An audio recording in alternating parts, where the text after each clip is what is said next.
ഹാലലുയ്യ. Jesus loves you. ദൈവം നിങ്ങളെ സ്നേഹിക്കുന്നു. ജീവിതത്തിൽ ഏതെങ്കിലും ഒരു വിഷയത്തിൽ മുട്ടുണ്ടായി നിൽക്കുന്ന ഒരു അവസ്ഥയിലൂടെയാണോ ഇന്ന് നിങ്ങൾ കടന്നു പോകുന്നത്? Are you in need of anything? മുട്ടുണ്ടായ വിഷയം എന്തുമായിക്കൊള്ളാം.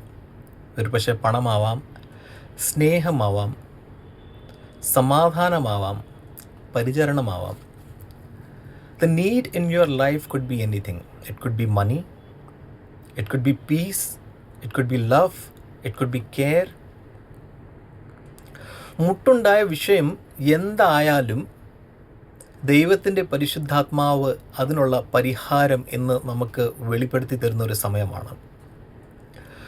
മുട്ടുണ്ടായ ഒരു മനുഷ്യനെ യേശു ക്രിസ്തു ലൂക്കോസിൻ്റെ സുവിശേഷത്തിൽ നമുക്ക് പരിചയപ്പെടുത്തി തരുന്നുണ്ട്. ധൂർത്തപുത്രൻ്റെ ഉപമ ഇല്ല, ധൂർത്തപുത്രൻ്റെ കഥ വളരെയേറെ കേട്ടവരാണ് നമ്മൾ. The prodigal sun.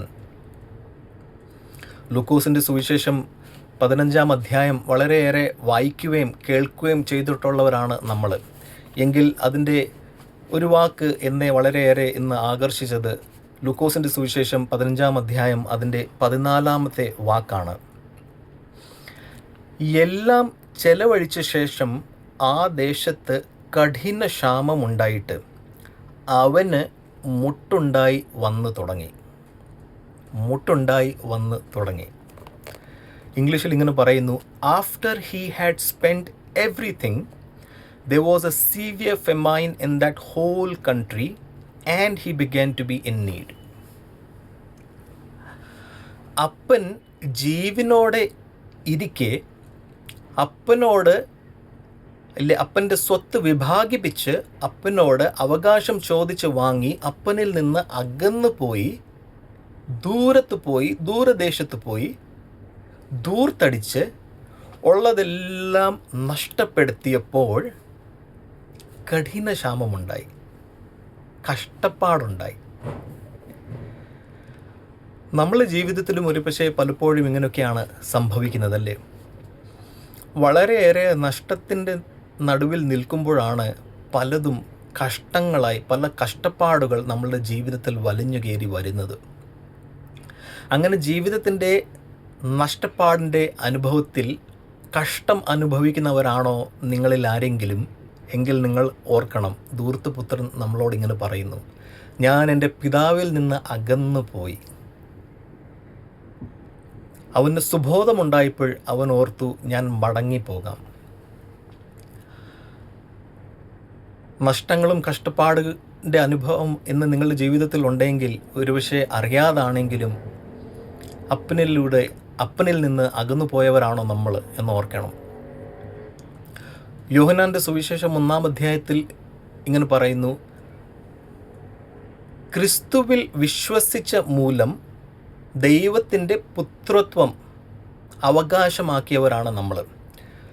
By believing in Christ, by accepting Christ as Lord and Savior, we have become children of God.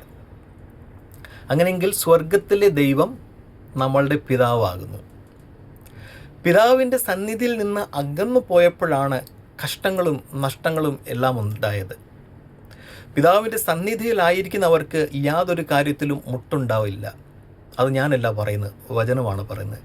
സങ്കീർത്തനം 23:1 ഇങ്ങനെ പറയുന്നു, യഹോവ എൻ്റെ ഇടയനാകുന്നു, എനിക്ക് യാതൊരു കാര്യത്തിലും മുട്ടുണ്ടാകുകയില്ല. The Lord is my shepherd, I shall not be in want. അപ്പൻ്റെ സന്നിധിയിലായിരുന്നാൽ യാതൊരു വിഷയത്തിലും നമുക്ക് കുറവുണ്ടാവില്ല. അപ്പൻ്റെ സന്നിധിയിൽ നിന്ന് അകന്നു പോകുമ്പോഴാണ് നഷ്ടങ്ങളും കഷ്ടങ്ങളും നമ്മളുടെ ജീവിതത്തിൽ വലിഞ്ഞു കയറി വരുന്നത്. അങ്ങനെ ജീവിതത്തിൻ്റെ ഏതെങ്കിലും നഷ്ടങ്ങളുടെ അനുഭവത്തിലാണോ നിങ്ങൾ, കഷ്ടപ്പാട് അനുഭവിക്കുന്നവരാണോ നിങ്ങൾ എങ്കിൽ കർത്താവിൽ പ്രിയരെ, വചനം നമ്മളെ സ്നേഹത്തോടെ ഓർപ്പിക്കുന്നു, കർത്താവിൻ്റെ സന്നിധിയിൽ, പിതാവിൻ്റെ സന്നിധിയിൽ തിരിച്ചു വരിക. പ്രാർത്ഥനയിലൂടെ, ഉപവാസത്തിലൂടെ ദൈവത്തെ മഹത്വപ്പെടുത്തിക്കൊണ്ട്